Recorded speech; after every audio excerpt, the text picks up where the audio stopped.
Presidente Simone Tebet, juiz Sérgio Moro, primeiro cumprimentá-lo pela sua disposição de vir até esse Senado, debater com diversas correntes de pensamento e mostrar com clareza o seu pensamento, mostrar com clareza as suas atitudes e a sua história. Nós aqui, como já falou um senador que me antecedeu, temos várias visões. Essa é a casa da democracia. Temos pensamentos mais à esquerda, pensamentos mais à direita, pensamentos mais ao centro e temos discussões constantes. Divergimos muito e de vez em quando podemos consensuar sobre algumas coisas. Eu queria fazer uma distinção aqui entre a ética e a lei. A ética examina as atitudes dos homens do ponto de vista do bem e do mal. A lei examina as atitudes dos homens se elas estão dentro da lei ou fora da lei. A ciência examina a natureza do ponto de vista do verdadeiro e do falso. São categorias diferentes de pensamento. Na ética, que, no meu entender, é uma ordem acima da ordem legal, pois muitas vezes nós podemos ter a figura do canalha legalista, que se utiliza da lei para fazer canalice. Mesmo na ética, nós não temos a certeza absoluta. Aliás, a certeza absoluta é muito mais filha da fé do que da razão. Se nós olharmos para as correntes de pensamento na ética, desde Aristóteles, com a ética das virtudes, ou passando por Kant, quando ele falava no seu imperativo categórico, numa ética idealista, ou mesmo chegando nos utilitaristas, como foi citado aqui John Stuart Mill, e poderia ser citado também Jeremy Bentham, nós temos diferenças de opiniões. E a dúvida é a mãe das novas ideias. Mesmo do ponto de vista ético, quando Kant dizia que nós tínhamos que ter um imperativo absoluto, por exemplo, dizer sempre a verdade. Aí vieram os utilitaristas um dia e perguntaram para ele: escuta, o senhor está numa casa escondendo um fugitivo judeu. Bate na porta um soldado nazista e pergunta ao senhor: o senhor está escondendo um judeu? E aí a maioria dos kantianos ficavam numa dúvida cruel. Porque esse seria um ponto em que estaria sendo contrariado a premissa fundamental de que os fins não justificam os fins não justificam os meios. Ou seja, a mentira, nesse caso, seria alguma coisa útil para salvar a vida de alguém. Que é exatamente o que diz a ética utilitarista. Nós devemos examinar se um homem agiu bem ou agiu mal em função do quanto de bem ele criou para a humanidade, para a sociedade. Eu faço esse preâmbulo para dizer que a ética está um degrau acima da lei. Por exemplo, no escravagismo era legal possuir escravos, mas não era ético. E tanto que com o tempo a lei teve que mudar e teve que acompanhar a ética. Não é? E eu poderia citar inúmeros outros exemplos, mas não quero estourar o meu tempo. Eu quero apenas dizer, ministro, que eu entendo o Brasil como dois momentos, muito claro, antes e depois da Operação Lava Jato. Entendo também que o senhor não é o único responsável por essa operação.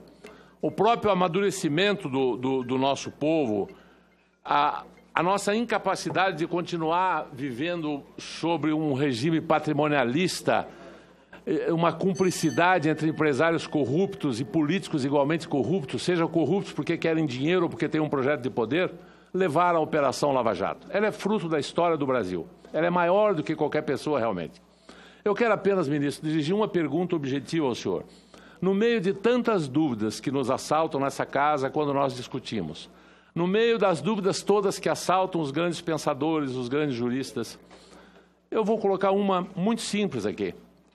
O professor Luiz Alberto Varatti, que o senhor certamente conhece, é um grande jurista, ele reconhece a impossibilidade da neutralidade do juiz. A doutrina faz uma distinção entre neutralidade e imparcialidade. reconhecendo ser impossível exigir a neutralidade. Vossa Excelência vê distinção entre esses conceitos e, portanto, que seus atos respeitaram a imparcialidade exigida constitucionalmente? Eu gostaria que o senhor dissertasse um pouco sobre essa diferença entre neutralidade e imparcialidade. Ministro com a palavra. Senador Oriovisto, essa é uma discussão bastante complicada no meio jurídico, não é? No caso do processo penal, é evidente que o juiz, assim como os procuradores, assim como os advogados, assim como os policiais, são seres humanos e eles carregam neles valores, princípios, que vão sempre, de alguma maneira, influenciar na tomada de atos ou decisões no curso do processo. A questão da imparcialidade, não é? A necessidade, por exemplo, do juiz de proferir um julgamento segundo as leis, segundo as provas, independentemente de quem são as partes, que eu acho que é a obrigação principal do juiz. Isso foi observado na Operação Lava Jato desde o início, né? Mantendo-se em todos esses processos, sempre até o final, a possibilidade, né, de proferir um julgamento segundo ali as provas que estavam no processo. As provas eram paulatinamente produzidas no processo e é evidente que o juiz, tendo contato com essas provas, ele vai tomando paulatinamente a sua convicção. Mas aquela perspectiva de estar aberto para decidir de maneira diferente, havendo uma mudança das provas, isso sempre foi mantido. Isso é do cotidiano dos juízes brasileiros, né? No caso da Operação Lava Jato, eu acho que os números apontados, que coloquei no início dessa exposição, 45 sentenças, das quais o Ministério Público recorreu 44 vezes, o número de absolvições, se nós vamos colher estatísticas em qualquer vara criminal do país de condenações versus absolvições, normalmente o número de condenações é maiores. Porque quando se formula uma acusação criminal, e aqui eu não estou falando da Lava Jato, mas quando se formula uma acusação criminal em geral, é apresentado a necessidade de apresentar um substrato probatório. E normalmente o Ministério Público, ele não quer perder o processo. Então, muitas vezes, quando ele não está muito seguro da prova, ele não apresenta a acusação, ele perde o arquivamento.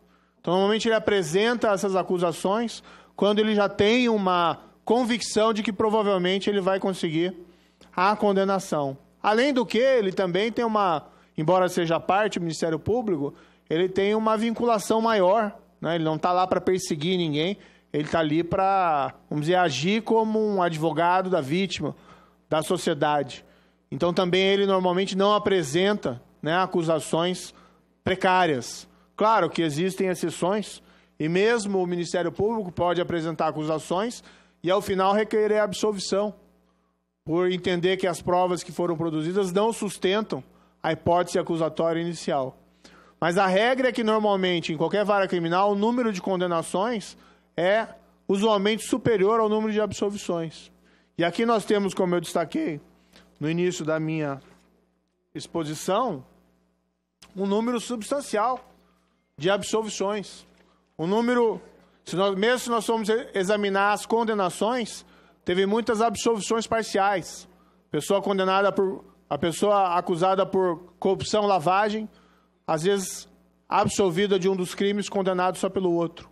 Ou fixada uma pena muito menor do que a pena pleiteada pelo Ministério Público.